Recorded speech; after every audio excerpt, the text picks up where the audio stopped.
Welcome to my channel Afroza dot সম্রাট kitchen. আজকে আমি বানাবো আপ্পাম রেসিপি। তো তোমরা ভিডিওটা প্রথম থেকে শেষ পর্যন্ত দেখতে থাকো।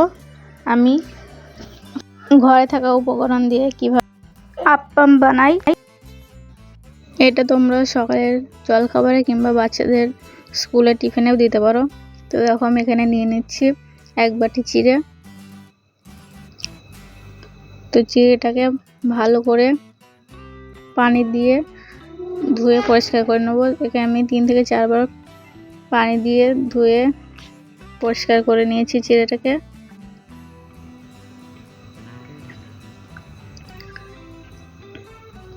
তো দেখো চিড়েটা পরিষ্কার হয়ে গেছে। এবারে এটাতে আমি কিছুটা পানি দিয়ে এটাকে 10 মিনিট মতো রেখে দেবো, যাতে চিড়েটা ভালোভাবে ফুলে যায়।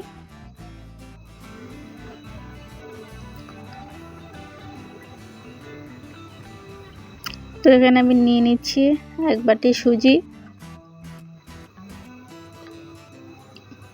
তো দেখো এখানে আমি ছোট দানার যে সুজিটা পাওয়া যায় সেটা নিয়েছি, তোমরা চাইলে মোটাগুলোও নিতে পারো। তো এখানে আমি দিয়ে দিচ্ছি 1 কাপ টক দই। দইটা একটু কম টক, ওই জন্য আমি হাফ কাপের বেশি নিচ্ছি। তো তোমরা চাইলে দইটাকে কম বেশি করতে পারো। তো দেখো এবার আমি এখানে অল্প কিছুটা পানি দিয়ে সুজি আর দইটাকে ভালো করে মিক্স করে নেব। আর যেহেতু সুজিটা পানি টেনে নেবে, ওই জন্য আমি প্রথমে অল্প কিছুটা পানি দিয়ে এটাকে মিক্স করে নিচ্ছি। একবারে বেশি করে পানি দিলে কিন্তু ব্যাটারটা পাতলা হয়ে যাবে। তো দেখো এখানে আমি দিয়ে দিচ্ছি পরিমাণ মতো লবণ। এটাকে ভালো করে আরেকবার মিক্স করে নেব।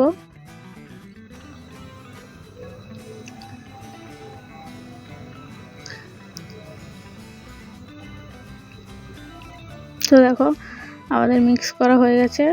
এবার এটাকে আমি ঢেকে 10 মিনিট মতো রেখে দেব। তোমরা চাইলে 15 থেকে 20 মিনিটও রাখতে পারো। তো আমি এখানে একটা চাটনি বানাবো, তার জন্য নিয়েছি ছোলার ডাল। এখানে আমি 2 চামচ ছোলার ডাল নিয়েছি। আর এখানে নিয়েছি 2 চামচ কাঁচা বাদাম। এটাকে এবার হালকা করে ভেজে নেব।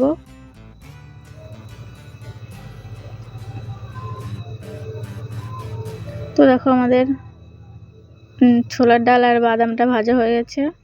এবার এটাকে আমি নামিয়ে ঠান্ডা করে নেব। আর ঠান্ডা হয়ে গেলে বাদামের খোসাটাও ছাড়িয়ে নেব। তো দেখো আমি বাদামের খোসাটা ছাড়িয়ে নিয়েছি আর এটা ঠান্ডা হয়ে গেছে। এবার এটাকে আমি মিক্সারে ঢেলে নিচ্ছি।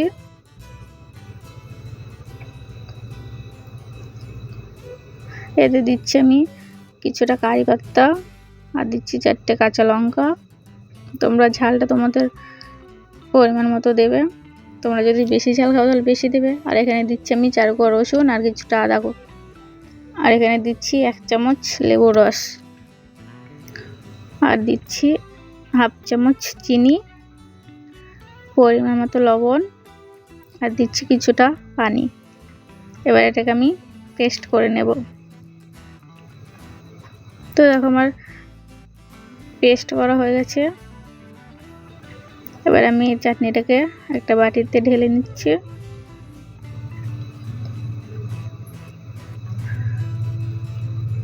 তো তোমরা দেখে বুঝতে পারছো যে চাটনিটা বেশি পাতলা হয়নি আবার বেশি ঘনও হয়নি। তো এখানে আমি এবার তরকার জন্য নিচ্ছি কিছুটা সাদা তেল আর দিচ্ছি 1 চামচ কালো জিরে, 7 থেকে 8টা কারি পাতা আর 2টো কাঁচা লঙ্কা, যেটা লাল হয়ে গেছে। তো দেখো আমার তরকারি রেডি হয়ে গেছে। এবার এটাকে আমি নামিয়ে নেব। তো দেখো এদিকে 10 মিনিট হয়ে গেছে আর সুজিটা কিন্তু অনেকটাই পানি টেনে নিয়েছে। আর সুজিটা অনেকটা ফুলেওছে। দেখো চিড়েটাও কিন্তু পানি টেনে পুরো ফুলে রেডি হয়ে গেছে। এবার এটাকে আমি একসঙ্গে মিশিয়ে নেব।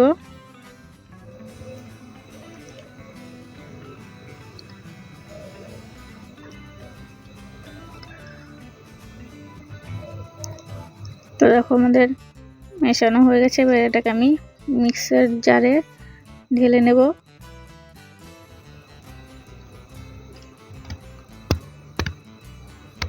তো তোমরা চাইলে কিন্তু দুটোকে একসাথেও রাখতে পারো। তো দেখো আমার ঢালা হয়ে গেছে। এবার এখানে আমি দিয়ে দিচ্ছি কিছুটা পানি, আর এটাকে ভালো করে মিক্সার করে নেব। তো দেখো আমার মিক্সার করা হয়ে গেছে।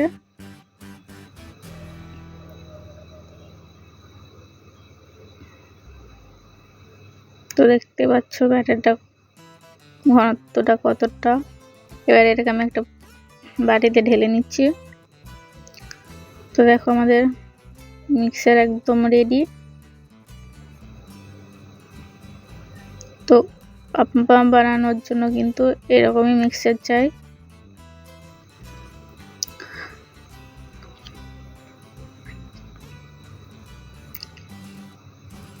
আমি কিন্তু ওখানে হাফ চামচ মতো বেকিং সোডাও ইউজ করেছিলাম। তো দেখো আমি এবার তাওয়াটা গরম করতে দিয়েছিলাম আগে থেকে। তো একটা টিস্যু পেপার দিয়ে তাওয়াটাকে ভালো করে তেল দিয়ে ব্রাশ করে নিয়ে আমি এখানে ব্যাটারটা দিয়ে দিচ্ছি। তোমরা ননস্টিকের প্যানে করলে কিন্তু ব্যাটারটা ছড়িয়ে দেওয়ার প্রয়োজন হবে না, আপনা আপনি ছড়িয়ে যাবে। তো দেখো আস্তে আস্তে কিন্তু জালি জালি হয়ে যাচ্ছে, আর পুরোপুরি যখন উপরটা ড্রাই হয়ে যাবে তখন আমি পাল্টে দিয়ে অপর সাইডটাকেও ভেজে নেবো হালকা করে। তো তোমরা কিন্তু এখানে ব্যাটারে ইনো ইউজ করতে পারো।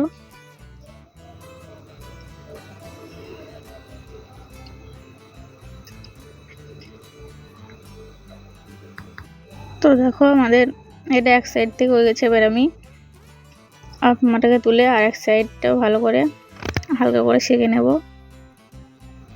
যাতে পুরোপুরিভাবে দু পিঠে সেঁকে যায়। তো দেখো ওটা হয়ে গেছে। এবার আমি আরেকবার ওই টিস্যু পেপারটাই দিয়ে তাওয়াটাকে ভালো করে মুছে নিচ্ছি।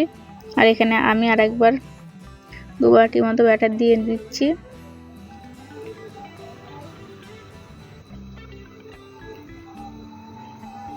তো দেখো আস্তে আস্তে কিন্তু এটাতেও জালি জালি হয়ে যাচ্ছে, দেখতে পাচ্ছ। এটা কিন্তু হয়ে গেছে এক সাইড। এটাকে আমি আরেকবার তেল দিয়ে ব্রাশ করে উল্টে দিচ্ছি। অপর সাইডটাকেও হালকা করে আমি ভেজে নেব। তো দেখো আমাদের আপ্পাম রেডি। এভাবে আমি সবগুলো বানিয়ে নিয়েছি। 1 কাপ সুজি আর 1 কাপ চিড়ে আমার 8টা আপ্পাম হয়েছে। তো আপ্পামগুলো কতটা সফট হয়েছে দেখো।